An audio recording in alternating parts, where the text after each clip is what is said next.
കേന്ദ്ര മുഖ്യ തെരഞ്ഞെടുപ്പ് കമ്മീഷണറായിരുന്ന ടി.എൻ. ശേഷന്റെ ആത്മകഥയാണ് through the broken glass.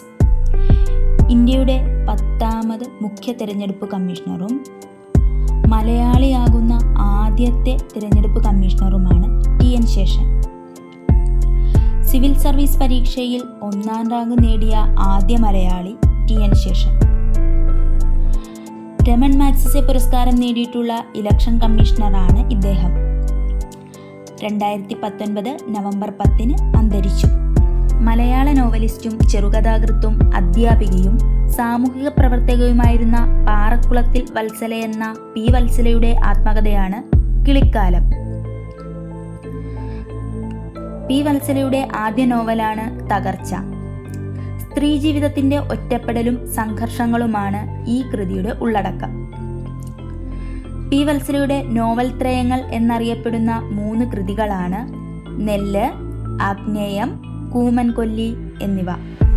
Justice Fathima ബീവിയുടെ ജീവിതം ആസ്പദമാക്കി കെ.ടി. അഷ്റഫ് രചിച്ച ജീവചരിത്ര ഗ്രന്ഥമാണ് നീതിയുടെ ധീരസഞ്ചാരം.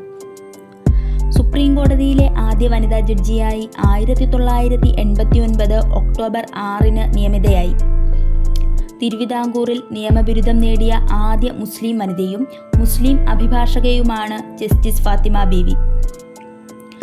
ഗവർണർ സ്ഥാനത്തെത്തുന്ന ആദ്യ മലയാളി വനിത. കേരള പിന്നാക്ക വിഭാഗ കമ്മീഷന്റെ ആദ്യ അധ്യക്ഷ. ഫാത്തിമ ബീവിയെക്കുറിച്ച് സാംസ്കാരിക വകുപ്പ് തയ്യാറാക്കിയ ഡോക്യുമെന്ററിയാണ് നീതിപാതയിലെ ധീരവനിത. സംവിധാനം പ്രിയ രവീന്ദ്രൻ. 2023 2ാമത് പത്മപ്രഭ പുരസ്കാരം നേടിയ വ്യക്തി. 2023 നവംബർ 23 അന്തരിച്ചു. Doctor M. ലീലാവതിയുടെ ആത്മകഥയാണ് ധ്വനിപ്രയാണം. 2021 പ്രഥമ തകഴി സാഹിത്യ പുരസ്കാര ജേതാവും ആദ്യ വനിതാ ജേതാവും.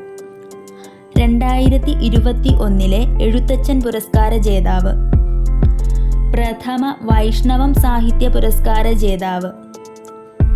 ലീലാവതിക്ക് വയലാർ അവാർഡ് നേടിക്കൊടുത്ത കൃതിയാണ് അപ്പുവിൻ്റെ അന്വേഷണം. ചങ്ങമ്പുഴയെ മലയാളത്തിൻ്റെ ഓർഫ്യൂസ് എന്ന് വിശേഷിപ്പിച്ചു. Doctor M. ലീലാവതിയുടെ നിരൂപണ സാഹിത്യ കൃതികളാണ് വർണ്ണരാജി, നവതരംഗം എന്നിവ. ഉമ്മൻചാണ്ടിയുടെ ആത്മകഥയാണ് കാലം സാക്ഷി. 1970 പുതുപ്പള്ളിയിൽ നിന്നും നിയമസഭയിലേക്ക് തിരഞ്ഞെടുക്കപ്പെട്ടു. 2004 ഓഗസ്റ്റ് 30 UDF മന്ത്രിസഭയിൽ നിന്നും മുഖ്യമന്ത്രിയായി. 2013 ജനസമ്പർക്ക പരിപാടിക്ക് UN-ന്റെ അവാർഡ് ലഭിച്ചു. ഏറ്റവും കൂടുതൽ കാലം നിയമസഭാ സാമാജികനായിരുന്ന വ്യക്തി. ഉമ്മൻചാണ്ടിയുടെ പ്രധാന കൃതികളാണ് തുറന്നിട്ട വാതിൽ, മറുപടിയില്ലാത്ത കത്തുകൾ, ചങ്ങല ഒരുങ്ങുന്നു, പോരാട്ടത്തിൻ്റെ ദിനരാത്രങ്ങൾ എന്നിവ.